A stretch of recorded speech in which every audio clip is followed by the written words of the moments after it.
আল্লাহ আমাদের দুটো হাত দিয়েছে না বাবা? হ্যাঁ, দয়া করে হাতগুলো একটু ছেড়ে দেন তো, ছেড়ে দেন না। প্রত্যেকের হাতগুলো দেখুন, আমার দিকে তাকান, আঙুলগুলো মোড়া দেখুন। কারোর হাত এমন নেই, প্রেসার দিলে এমন হবে দেখুন, প্রেসার দিলে এমন হবে, নইলে এমন দেখুন। কেন আঙুলগুলো মোড়া কেন? কোনোদিন ভাবেননি। শুনেন, আদম নবীকে আল্লাহ যেদিন তৈরি করে, আদমের হাত দুটো ছিল মুঠো মারা। এই জন্য ন্যাচারালি প্রত্যেক বাচ্চা মায়ের পেট থেকে যখন আসে, তাদের হাতগুলো মুঠো মারা অবস্থায় থাকে। তা আল্লাহ পাক আদমকে বললেন, আদম হাত দুটো খোলো। তা আদম হাত দুটো খুলেছে। খুলতে বাম হাতের তলায় নারী আর পুরুষ, ডান হাতের তলায় নারী আর পুরুষ। তা আদম আল্লাহকে বলছে, আল্লাহ এরা কারা? আল্লাহ বললেন, আদম ওরা সব তোমার ছেলে মেয়ে। তখন আদম আল্লাহকে বলছে, আল্লাহ এরা যদি আমার ছেলে মেয়ে হয়, তাহলে দুই হাতের তলায় কেন করলেন? ডান হাত বাম হাত করলেন কেন? এক হাতের তলায় করলে ক্ষতি কি ছিল? আল্লাহ বললেন, আদম বাম হাতের তলায় যাদের দেখতে পাচ্ছ, ওরা সব জাহান্নামী। আর তোমার ডান হাতের তলায় যাদের দেখতে পাচ্ছ, ওরা সব জান্নাতি। এখানে বসে বসে আপনি ভাবুন, এখানে বসে বসে মূল্যায়ন করুন কচুয়া খাপুরের মানুষ, আপনার তকদিরটা আদমের বাম হাতের তলায় আছে না ডান হাতের তলায় আছে, কোনো গ্যারান্টি দিতে পারবেন না। সারা জীবন লোকটা নামাজ পড়েছে, সারা জীবন রোজা রেখেছে, মরণের 2 বছর আগে, মরণের 2 বছর আগে ব্রেনটা হয়ে গিয়ে পাগলা হয়ে গিয়ে নিজের পায়খানা নিজে খেয়ে মরে গেল। আবার দেখবেন লোকটা সারা জীবন নামাজ রোজা করেনি, কিচ্ছু করেনি, মরণের আগে কোন এক আল্লাহওয়ালা লোকে পাশে থেকে, হাক্কানি আলেমদের পাশে থেকে নিজেও আল্লাহওয়ালা হয়ে কবরে গেছে। কি ভাবলেন? যেদিন মায়ের পেট থেকে এসেছিলাম না আমরা, প্রত্যেকের একটাই নাম দেয়া হয়েছিল, কি জানেন? বেবি। কি বললাম? কি বললাম? বেবি। দেখবেন ডাক্তাররা লেখে বেবি, আর ব্র্যাকেটে লেখে এম আর এফ, বেটা মেল আর ফিমেল, ব্র্যাকেটে লেখে, নাম লেখে না, ডাক্তাররা নাম লেখে না, বেবি বলে লিখে দেয়। আমরা প্রত্যেকে যেদিন মায়ের পেট থেকে এসেছিলাম, ছেলে মেয়ে নারী পুরুষ, ডাক্তাররা একটাই নাম দিল, বেবি, বেবি। আর যেদিন আমরা সবাই মরে যাব, সকলের একটাই নাম, কি বলুন তো? লাশ। কি বললাম? জোরে বলুন। আগে চলে গেছে বাঁশ। রাগ করবেন না, বাঁশ 2 রকমের হয়, একটা বাঁশ যায় চাপা দেওয়ার জন্য, আর আরেকটা বাঁশ যায় পেটাই দেওয়ার জন্য। শ্মশানে কোনোদিন মরা পড়ানো দেখেছেন? হ্যাঁ? আর মাটি দিতে কোনোদিন দেখেছেন? কবর দিতে? তা একটা বাঁশ যায় কি চাপা দেওয়ার জন্য, আর একটা বাঁশ যায় পেটাই দেওয়ার জন্য। যে ঘরটায় থাকবেন সেই ঘরটার নাম হলো কবর। কবর 4টে কথা বলে। 1 নাম্বার কবর বলে, আমি কবর দরজা জানালা ছাড়া ঘর। আজ আপনারা বাড়ি যাবেন, দয়া করে বাড়িতে গিয়ে দরজা জানালা বন্ধ করবেন, লাইট ফ্যান এসি বন্ধ করবেন, 24 ঘন্টা থাকার পরে অনুভব করতে পারবেন কবর কি জিনিস। 2 নাম্বার কবর বলে, আমি কবর সাপ বিছে পোকামাকড়ের ঘর। তোর এই সুন্দর দেহটাকে খাবার জন্য পর্যাপ্ত পরিমাণ সাপ বিছে পোকামাকড় আমার কাছে প্রস্তুত। এমন দেহ তুই পৃথিবীতে করে আয়।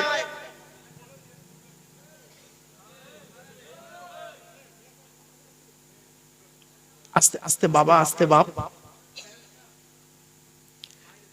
আল্লাহ বাপেরা 2 নাম্বার কবর বলে, মা বোনেরা শুনে নিন, 2 নাম্বার কবর বলে, আমি কবর সাপ বিছে পোকামাকড়ের ঘর। সাপ বিছে পোকামাকড়ের ঘর। এমন দেহ তুই পৃথিবীতে করে আয়, সাপ বিছে পোকামাকড় যেন তোর দেহ খাওয়া তো দূরের কথা, কাপড়ে স্পর্শ করতে যেন না পারে। শুনে নিন, কয়েক কটা দেহ মাটি খেতে পারে না, টাটকা থাকে। শুনে নিন, কয়েক কটা দেহ মাটি খেতে পারে না, টাটকা থাকে। দেখুন তো সেই দেহ, সেই দেহগুলোর মধ্যে আমাদের দেহটা যেন হয়। চলুন, 1 নাম্বার নবীদের দেহ মোবারক মাটি খেতে পারে না, টাটকা থাকে।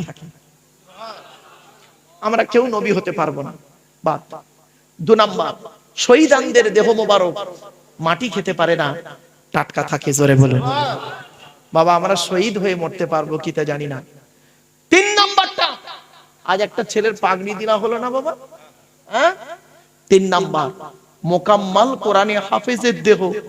মোকাম্মাল কোরআনে হাফেজের দেহ, ছেছড়া মার্কা হাফেজ সাহেব নয়, ওই হাফেজ সাহেব হয়ে মসজিদে ইমামতি করছে, পাশের বাড়ির মেয়েটার প্রেগন্যান্ট করে দিল, ওই ছাঁচড়ার কথা বলিনি। মোকাম্মাল কোরআনে হাফেজের দেহ, মোকাম্মাল কোরআনে হাফেজের দেহ মাটি খেতে পারে না, টাটকা থাকে। একটা সত্য ঘটনা আপনাদের বলছি শুনুন। আমাদের এই দেশটার পাশের দেশটার নাম হলো বাংলাদেশ, তাই তো? হ্যাঁ, বাংলাদেশ একটা জেলার নাম কুমিল্লা, নাম শুনেছেন আপনারা? কুমিল্লা, কুষ্টিয়া, আমি গিয়েছি ওখানে, বহুবার গিয়েছি কুমিল্লাতে। কুমিল্লা জেলায় বাচ্চাটার বাড়ি, বাচ্চাটার বয়স 14 বছর। কত কত কত 14 বছরের বাচ্চা ছেলে মোকাম্মাল হাফেজ হয়ে এক বৈঠক দিয়েছে। এক বৈঠক মানে বোঝেন, গোটা কোরআনটাকে বসে শুরু থেকে শেষ পর্যন্ত শুনিয়েছে। কত ভালো হাফেজ, বুঝতে পারছেন? এক বৈঠক দিয়ে পাগড়ি নিয়ে ছেলেটা বাড়ি এসছে, 14 বছর বয়স। 6 মাসের মধ্যে ছেলেটা পেটের রোগে বাচ্চাটা মারা যায়। যখন বাচ্চাটা মারা গেছে, এলাকার মানুষ তাকে জানাজা পড়িয়ে মাটি দিয়ে চলে এসছে। 8 বছর পর, ক বছর? 8 বছর পরে ওই গ্রামের একটা বুড়ো লোক মারা গেছে। যে 4 জন লোক কবর খুলতো, হাফেজ সাহেবের কবর খুলেছে, সেই 4 জন লোক এই বুড়ো লোকের কবর খুলছিল ওই হাফেজ সাহেবের কবরের পাশে। খুলতে খুলতে হাফেজ সাহেবের কবরটা একটু ভেঙে যায়। এরা দেখছে, হাফেজ সাহেবের কবরের দিকে চেয়ে দেখছে, কাফনটাও পর্যন্ত পচন ধরেনি। সঙ্গে সঙ্গে ওরা উঠে এসছে, উঠে এসে ইমাম সাহেবকে ডেকে এনেছে, গ্রামের মসজিদের ইমাম সাহেবকে ডেকে এনেছে। ইমাম সাহেব এসে দেখি সত্যি তো, উনি আবার করেছেন কি, ফোন করে 4-5 জন মাওলানা মুফতিদের ডেকেছে। ততক্ষণে এলাকার লোক জড়ো হয়ে গেছে, এলাকার লোক জড়ো হয়ে গেছে। ওদের মধ্যে একজন মাওলানা সাহেব কবরে নেমে হাফেজ সাহেবের মুখ থেকে কাফনটা সরিয়ে দেখছে, কি জানেন? 8 বছর আগে যেমন কর্পূর দেওয়া হয়েছিল, 8 বছর পরে সেই কর্পূর আজও টাটকা আছে। কি দেহ করলেন? এমন দেহ করে গেলেন, মাটি খেয়ে নিল। এ দেহের কোনো দাম আছে? এমন দেহ করে যান, মাটিতে গিয়ে খাবে না। চলুন, 4 নাম্বার হলো হাক্কানি আলেমের দেহ মাটি খেতে পারে না। 5 নাম্বার হলো মুয়াজ্জিনের দেহ মাটি খেতে পারে না। 12 বছর যদি কেউ নিঃস্বার্থভাবে আযান দেয়, ওই দেহ মাটি খেতে পারে না। এই 5টা আমরা হয়তো হতে পারবো না, কিন্তু 6 নাম্বারটা আমরা প্রত্যেকেই হতে পারবো। সেটা হলো কি? হালাল খানেওয়ালা মানুষেরই দেহ মাটি খেতে পারে না। হালাল খেতে পারবেন না? আমি কেন হালাল খাবার কথা বলছি জানেন? যারা আলেম আছেন তারা বুঝতে পারছেন। হারামকে বর্জন করুন। মা বোনদেরকে বারে বারে বলছি, হারামকে বর্জন করুন, হালালকে গ্রহণ করুন। অসুবিধা হচ্ছে বাবা? আর একটু হবে না? বন্ধ করে দেবো? একবার দরুদ শরীফ, আল্লাহুম্মা।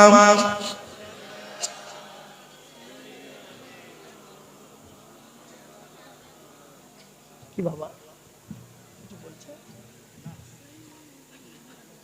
হ্যাঁ রে বাবা, বলবো, মনে আছে। আসলে কি জানেন, কোরআনে একটা আয়াত আছে জানেন, ওয়াকানাল ইনসানু আজুলা। মানুষের একটা অভ্যাস হলো কোন কাজে তাড়াহুড়ো করা, ঠিক না বেঠিক? আমার বাবা, কি অসুবিধা হচ্ছে? বসে বসে, চলেন চলুন। আর আল্লাহ সম্পর্কে আলোচনা নয়, এবারে নবী সম্পর্কে একটু ধারণা দিই আপনাদের। আচ্ছা, নবীদের পরিচয় কটা বলেছিলাম বাবা, জানা আছে? 3টে। কটা কটা? নবীদের পরিচয় 3টে। কি কি? 1 নাম্বার, যিনি নবী হবেন তার চরিত্র উত্তম হতে হবে। 2 নাম্বার, যিনি নবী হবেন তার উপর আল্লাহর তরফ থেকে ওহী নাযিল হতে হবে। 3 নাম্বার, যিনি নবী হবেন তার দ্বারাই অলৌকিক ঘটনা ঘটতে হবে, একটা হোক বা 50টা হোক। পৃথিবীতে যত নবী এসেছেন, প্রত্যেক নবীর মাধ্যমে আল্লাহ পাক 1 থেকে 50টার ভিতরে মুজিজা দিয়েছেন। আমার নবী, বিশ্ব নবী রাহমাতুল লিল আলামিন মুহাম্মদ সাল্লাল্লাহু আলাইহি ওয়াসাল্লামের মাধ্যমে আল্লাহ পাক পৃথিবীতে 1000-এরও বেশি মুজিজা দিয়েছেন। সর্বশ্রেষ্ঠ হলো কোরআনুল মাজিদ নাজিল করা। চলো এবার আমাদের নবীর পরিচয়টা একটু জেনে নিই। আল্লাহর পরিচয় সম্পর্কে সংক্ষিপ্ত একটু বলে দিলাম। আল্লাহ বলছে, আব্দুল্লাহিল মারুফ, তুই কচুয়া খাপুরের মানুষদের কি আমার আলোচনা করবি রে? কোরআন বলছে ওয়ালাউ আন্না মা ফিল আরদি মিন শাজারাতিন আকলামু ওয়াল বাহরু ইয়ামুদ্দুহু মিন বাদিহি সাবআতু আবহুরিম মা নাফিদাত কালিমাতুল্লাহ। 21 নম্বর পারা 12 নম্বর পৃষ্ঠা 13 14 15 নম্বর লাইন সূরার নাম সূরা লোকমান। আল্লাহ বলছেন পৃথিবীর সমস্ত বৃক্ষগুলোকে যদি কলম বানাস আর সমুদ্রের পানি নিয়ে কালি তৈরি কর, আমার প্রশংসা লিখতে শুরু করবি, লিখেও তোরা শেষ করতে পারবি না। তাহলে গণনা করি। আল্লাহ বলছেন সূরা নাহলের মধ্যে ওয়া ইন তাউদ্দু নিমাতাল্লাহি লা তুহসুহা, আমার নিয়ামতগুলোকে তোরা গণনা করতে শুরু কর, গুনেও শেষ করতে পারবি না। জোরে বলো। চলো আমাদের নবীর পরিচয়টা একটু দিই নি। আচ্ছা, আমাদের নবীর নাম কি? হযরত মুহাম্মদ সাল্লাল্লাহু আলাইহি সাল্লাম। নবী কোন বংশে জন্মগ্রহণ করেছেন? কুরাইশ বংশে। কার নাম কুরাইশ? শুনে নিন। তবে অনুরোধ করে বলছি আপনাদেরকে, সুবহানাল্লাহটা একটু জোরে বলতে হবে, পারবেন তো? চলো, কোন বংশ বললেন?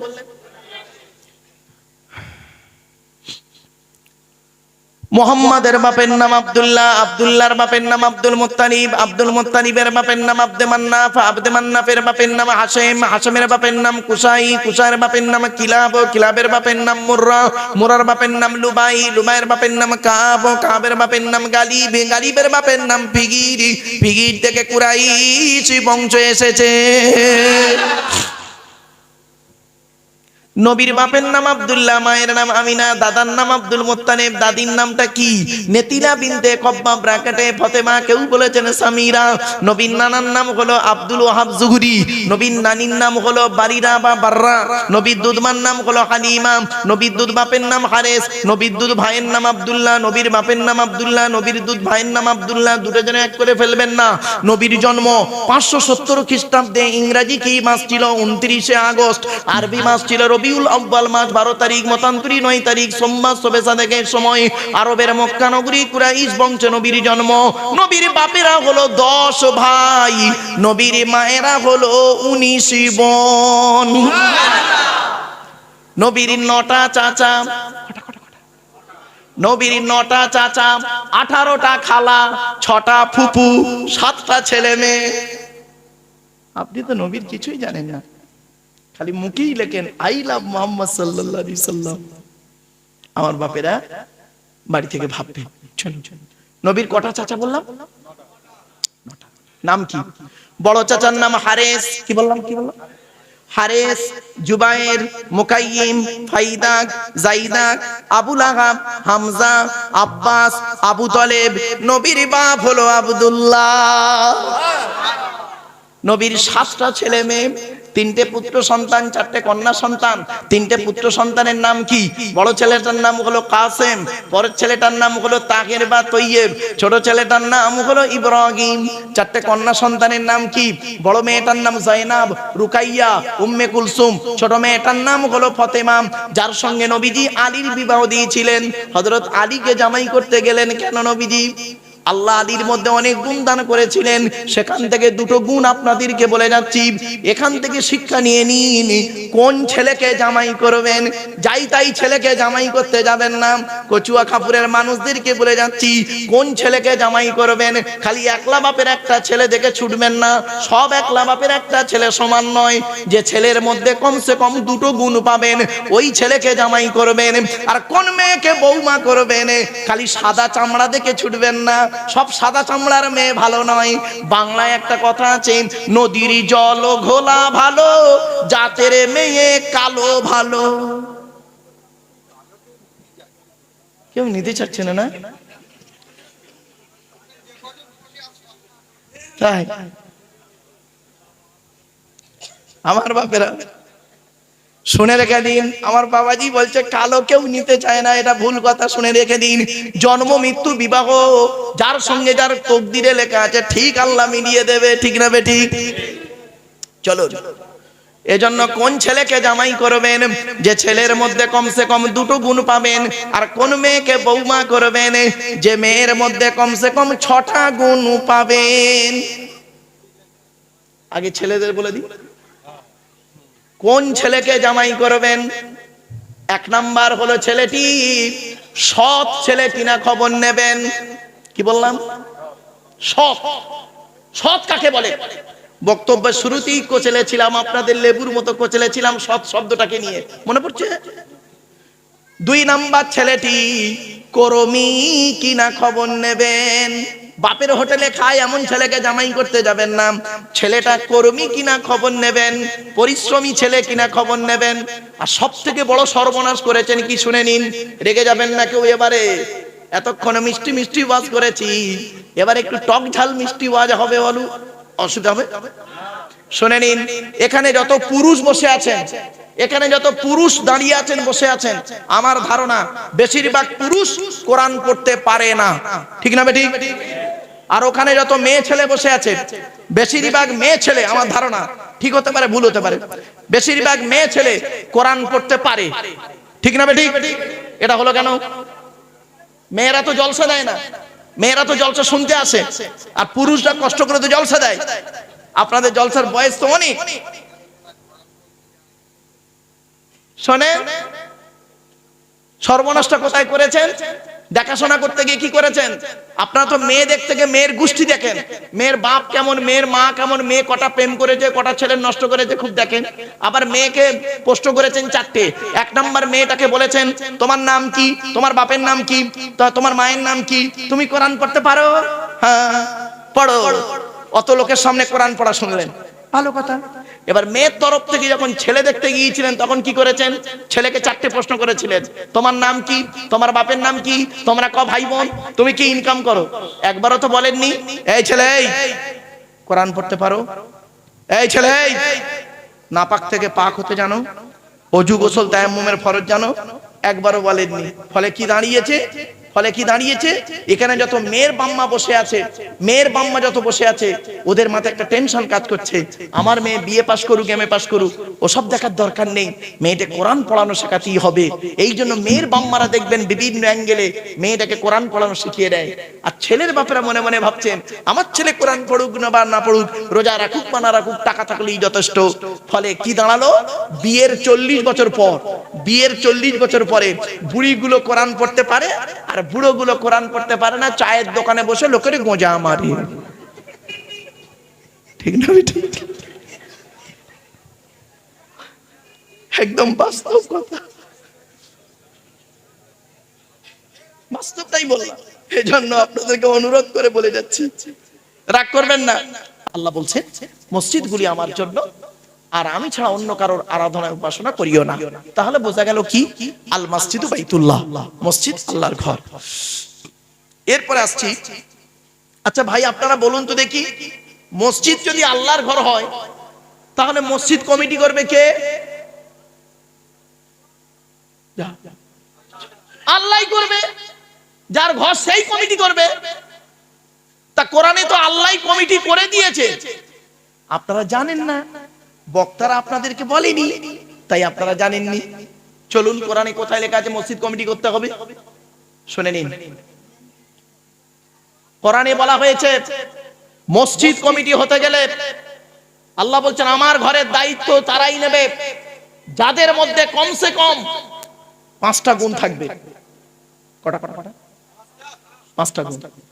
কোরআন বলছে ইন্নামা ইয়া'মুরু মাসাজিদাল্লাহি মান আমানা বিল্লাহ ওয়াল ইয়াউমিল আখিরি ওয়া আকামাস সালাতা ওয়া আতাজ যাকাত ওয়া লাম ইয়াখশা ইল্লাল্লাহ ফাআসা উলাইকা আন ইয়াকুনু মিনাল মুহতাদিন। সুবহানাল্লাহ বলে যায় না? আল্লাহর কোরআন শোনার পরে একটু সুবহানাল্লাহ বলবেন, আল্লাহু আকবার বলবেন, আল্লাহ খুশি হবে। 10 নম্বর পারার 8 নম্বর পৃষ্ঠা 9 নম্বর লাইন, সূরার নাম সূরা তাওবার 18 নম্বর আয়াত। আল্লাহ বলছেন মসজিদের দায়িত্ব তারাই নেবে যাদের মধ্যে 5টা গুণ থাকবে। 1 নাম্বার হলো মান আমানা বিল্লাহ, যে ব্যক্তি 100% আল্লাহকে বিশ্বাস করবে। 1 নাম্বার। এর আবার ব্যাখ্যা যদি করি না অবাক হয়ে যাবে, একটু করব ব্যাখ্যা, করব? আচ্ছা আপনারা আল্লাহকে 100% বিশ্বাস করেন? হ্যাঁ, এই দেখেন ধরা পড়ে গেছে, রাগ করবেন না। আল্লাহর নবীর কাছে না, আল্লাহর নবী একদিন দাঁড়িয়ে আছে, একদিন দাঁড়িয়ে আছে, তো নবীর কাছে কিছু লোক এসেছে, এসে বলছে হে নবী আমরা আল্লাহকে 100% বিশ্বাস করি, তা নবী বললেন তাই নাকি, বাহ বাহ বাহ, খুব ভালো খুব ভালো। সঙ্গে সঙ্গে আল্লাহ জিবরাইলকে বললেন জিবরাইল চলে যাও, জিবরাইল চলে যাও। আমার নবী সাদামাটা মানুষ, এরা বলছে এদের মুখের কথা, শুধু এরা মুখে বলছে আল্লাহকে বিশ্বাস করি, অন্তর থেকে আমার বিশ্বাস করে না ওরা। সঙ্গে সঙ্গে জিবরাইল এলেন, কোরআনের এই আয়াতটা নাজিল হলো কি, ক্বালাতিল আরাবু আমান্না কুল লাম তুমিনু ওয়ালাকিন কুলু আসলামনা ওয়ালাম্মা ইয়াদখুলিল ঈমানু ফি কুলুবিকুম। 26 নম্বর পারা 16 নম্বর পৃষ্ঠার 8 নম্বর লাইন, সূরার নাম সূরা হুজুরাত। গোত্রের কিছু লোক এসে বলল আমরা ঈমান এনেছি আল্লাহর উপরে। আল্লাহ বললেন কুল, নবী তুমি বলে দাও, লাম তুমিনু, তোমরা কেউ ঈমান আনোনি, বরং তোমরা বলো ওয়ালাকিন কুলু আসলামনা, বরং বলো আমরা ইসলাম এনেছি। ওয়ালাম্মা ইয়াদখুলিল ঈমানু ফি কুলুবিকুম, এখনো পর্যন্ত তোমাদের অন্তরে ঈমানটাই প্রবেশ করেনি। এই কথা, এই আয়াত যখন নাজিল হলো না, তখন নবীজি জিবরাইলকে বললেন, ও ভাই জিবরাইল, ওরা তো আমাকে বললো এক্ষুনি আমরা আল্লাহকে 100% বিশ্বাস করি, ওরা তো বললো। আল্লাহ বললেন নবী, ওটা ওদের মুখের কথা, জাস্ট মুখের কথা, অন্তরের কথা নয়। বলে আল্লাহ কি করে বুঝবো, কি করে বুঝবো? কি সুন্দর আল্লাহ কোরআনে আয়াত দিয়ে বোঝাচ্ছে, দেখুন, রাগ করবেন না কেউ। আল্লাহ বলছেন নবী দেখবেন ও ওদের ঈমানটা কেমন। চলো ফাইদা রাকিবু ফিল ফুলকি দা'াবুল্লাহা মুখলিসিনা লাহুদ্দিন ফালাম্মা নাজ্জাহুম ইলাল বাররি ইযা হুম ইউশরিকুন। 21 নম্বর পারা 3 নম্বর পৃষ্ঠা 3 নম্বর লাইন, সূরার নাম সূরা আনকাবুতের মধ্যে আল্লাহ বলে দিলেন, বান্দা যখন নৌকায় করে নদী পার হতে যায়, বান্দারা যখন নৌকায় করে নদী পার হতে যায়, নদীর মাঝখানে যখন নৌকোটা একবার টলমল করে, ওরা তখন প্রত্যেকেই প্রাণের ভয়ে আল্লাহ আল্লাহ বলে চিৎকার করে, ঠিক না বেটি? আল্লাহ বলছেন ফালাম্মা নাজ্জাহুম ইলাল বাররি, আমার নাম রহমান, আমার নাম রহিম, ওদের কান্না সহ্য করতে পারি না, ফেরেশতার মাধ্যমে যখন ওদের ডাঙায় তুলে দিই, ওরা এত বড় মুনাফিক বদমাইশ, যেই ডাঙায় উঠে গেল ইযা হুম ইউশরিকুন, আমার সঙ্গে শিরক করে আর বলে মাঝি ভালো ছিল বলে বেঁচে গেছি, নইলে মরে যেত। ঠিক না বেটি? চলেন এই যে, আচ্ছা একটা বাস্তব উদাহরণ দেবো, ভাই দেবো কি, বাস্তবের সঙ্গে কোরআনের আয়াত।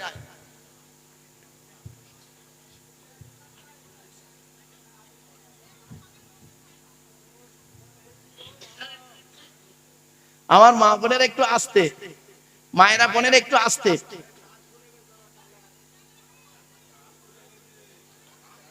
একটু আস্তে, মা আস্তে করছে করছে।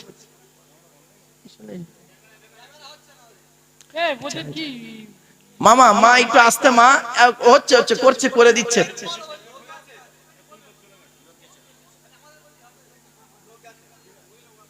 এক মিনিট দাঁড়াও বাবা, একটু দাঁড়ান না, সব ওয়াজ করবো বাবা, একটু দাঁড়ান।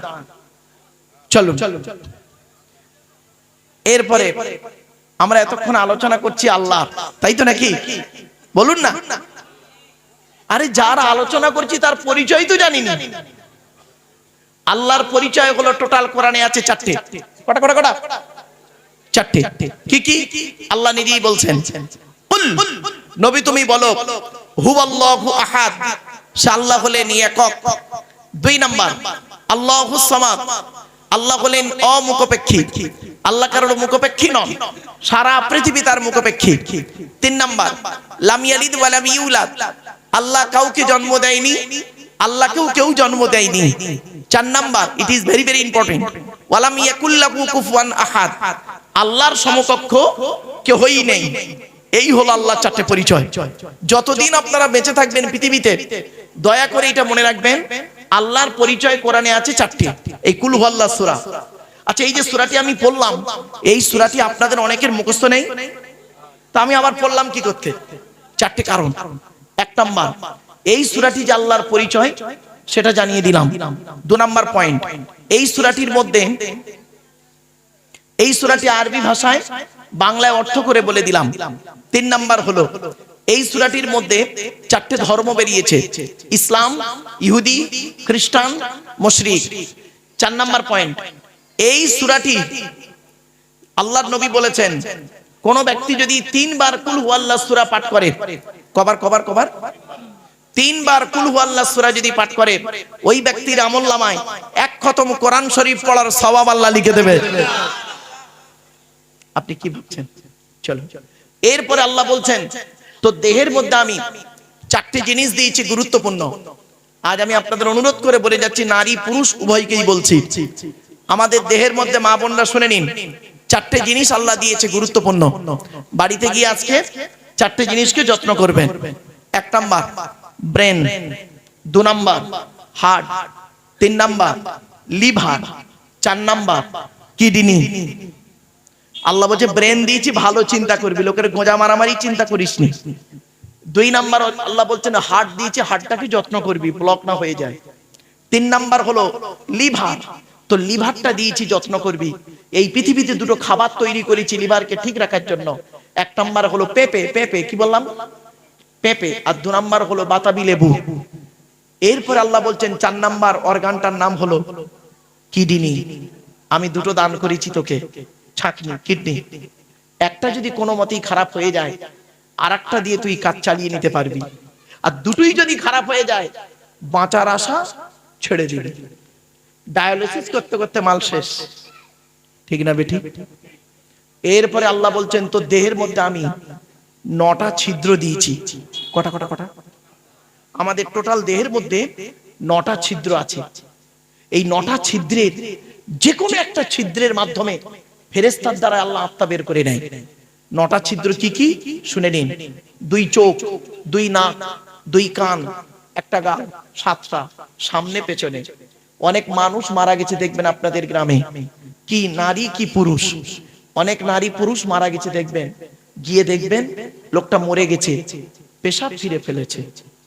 বুঝে নেবেন আল্লাহ ওর আত্মাটা পেশাবের রাস্তা দিয়ে বের করেছে। কোথায় আছেন? ওয়াজটা কি জানেন? ওয়াজটা চিৎকার চেঁচামেচির নাম নয় বাপ। ওয়াজটা হলো কি জানেন? শুনে বুঝে প্র্যাকটিক্যাল করার নাম হলো ওয়াজ। শুনতে হবে, বুঝতে হবে, আর কাজে পরিণত করার নাম হলো ওয়াজ। কত মানুষ মারা গেছে দেখবেন আপনাদের গ্রামে, লোকটা মরে গেছে, পায়খানা ফিরে ফেলেছে। বুঝে নেবেন আল্লাহ আত্মাটাকে ওর পায়খানা রাস্তা দিয়ে বের করে নিয়েছে। কত মানুষ মারা গেছে দেখবেন, লোকটা মরে গেছে, চোখটা চেয়ে আছে। কত মানুষ দেখবেন মরে গেছে, লোকটা মরে গেছে, গালটা হাঁ করে আছে। কত মানুষ দেখবেন মরে গেছে, ঘাটটা বেঁকে আছে, হাতটা খেঁচে আছে। আবার কত মানুষ দেখবেন মরে গেছে, দেখলে মনে হবে লোকটা ঘুমিয়ে আছে। কিভাবে মরতে চান? যদি ঈমান নিয়ে কবরে যেতে চান, দয়া করে কোরআন হাদিসের কিছু কথা শুনে আমল করে বাড়ি যান। চলুন, আপনাদের এলাকায় কোনো মানুষ মারা গেলে, আপনারা কি করেন? তাকে গোসল দিয়ে, কাফন পরিয়ে, জানাজা পড়িয়ে, মাটি দিয়ে চলে আসে, তাই তো নাকি বাবা? আরে ভাই কথা বলুন একটু। 20 দিন পর, কতদিন? 20 দিন পরে কবরের 2টো বাঁশ সরিয়ে দেখেছেন মালটা কেমন আছে? দেখেন, একবার দেখবেন ব্রেনটা পাল্টে যাবে। বাবা আমার গাড়িটা তো ভেতরে ঢোকেনি, আনিনি, রোডে আছে। আমার গাড়ির সামনে একটা বোর্ড লাগানো আছে, দেখবেন ওয়ার্ল্ড হিউম্যান রাইটস কাউন্সিল, বিশ্ব মানবাধিকার পরিষদ, ওয়ার্ল্ড হিউম্যান রাইটস কাউন্সিলে আমি একজন ন্যাশনাল প্রেসিডেন্ট দিল্লিতে, এবং ফরেনসিক ইনভেস্টিগেশন কুইজের সঙ্গে আমি জড়িত। বাস্তবটাই বলে যাচ্ছি কচুয়া কাপুরের মানুষকে, একটু বসে মূল্যায়ন করুন। মানুষ যখন মারা যায়, মাটি দিয়ে আসার পর 72 ঘন্টা পর থেকে সর্বপ্রথম ওর দেহের যে অঙ্গটা পচন ধরে, সেই অঙ্গটার নাম কি জানেন? নাক। নাক, নাক। এজন্য মানব দেহ যখন গরম হয়, সর্বপ্রথম ঘামে কোনটা? নাক। কি ভাবলেন? এরপরে আসছি 6 থেকে 8 দিন পর মাথার চুলগুলো, গায়ের লোমগুলো, হাতের নখগুলো খসে খসে পড়ে যায়। 10 থেকে 12 দিন পর মাথার ব্রেনটা পচে গিয়ে নাক দিয়ে, কান দিয়ে, গাল দিয়ে গড়াতে থাকে। 18 থেকে 20 দিন পর পেটটা ফেটে যায়, পোকায় তৈরি হয়। 2 মাস পর সমস্ত চামড়া মাংস পোকায় খেয়ে নেয়, ফ্রেমটা পড়ে থাকে। 6 মাস পর হাড়গুলো আলাদা হয়। 1 বছর পর দেহের কিছু হাড় ছাড়া বাকি হাড় পোকায় খেয়ে নেয়। কোথায় গেল সুন্দরী নারীরা? ও সুন্দর যুবকেরা, তোমাদের দেহ কোথায় গেল?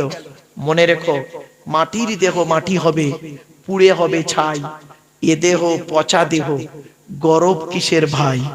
বাড়ি থেকে ভাববেন একটু। এ জীবন শুরু হয়েছে আমাদের 150 টাকায়, এ জীবন শেষ হবে 1500 টাকায়।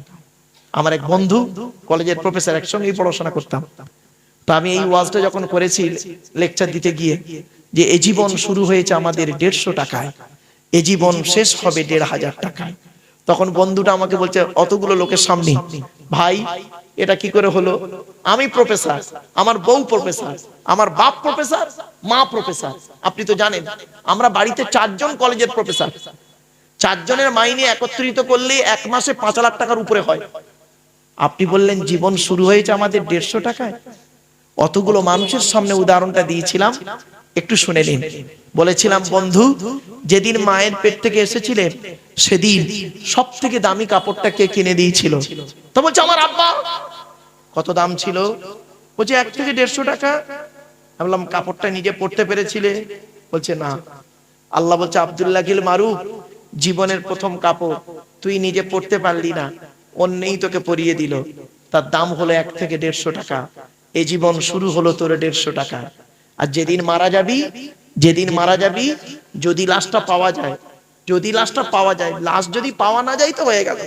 যদি লাশটা পাওয়া যায়, তোর যে কাফনটা পরানো হবে তার দাম খুব বেশি হলে 1000 থেকে 1500 টাকা। তুই নিজে পড়তে পারবি না, অন্যই তোকে পরিয়ে দেবে। কি দাঁড়ালো? এ জীবন শুরু হয়েছে আমাদের 150 টাকায়, এ জীবন শেষ হবে 1500 টাকায়। আর বাকি যা হাত, চোখ, কান, নাক, মুখ, ব্রেন, বিবেক, বুদ্ধি দিয়ে জায়গা, জমি, গাড়ি, বাড়ি, বিল্ডিং, বালাখানা করেছেন, ওই গীতার সারাংশ হয়ে গেছে। গীতার সারাংশ কি জানেন? শুনে নিন। যা হয়েছে তা ভালোই হয়েছে, যা হচ্ছে তা ভালোই হচ্ছে, যা হবে তা ভালোই হবে। কি হারিয়েছে তোমাদের? কাঞ্চ। কি হারিয়েছে? কাঞ্চ। স্বামী স্ত্রী ঝগড়া হয়েছে? কাঞ্চ। বাপ বেটা ঝামেলা হয়েছে? কাঞ্চ। শরীরটা খুব অসুস্থ? কাঞ্চ। ব্যবসায় লস হয়ে গেছে? কাঞ্চ। যা নিয়েছো এই পৃথিবী থেকেই নিয়েছো, যা দিয়েছো এই পৃথিবীতেই দিয়েছো। যেটা আজকের তোমার আছে, গতকাল সেটা অন্যের ছিল, আজ তোমার আছে। তুমি আজ মারা যাও, আগামী কাল সেটা অন্যের হয়ে যাবে। বাড়ি থেকে একটু ভাববেন।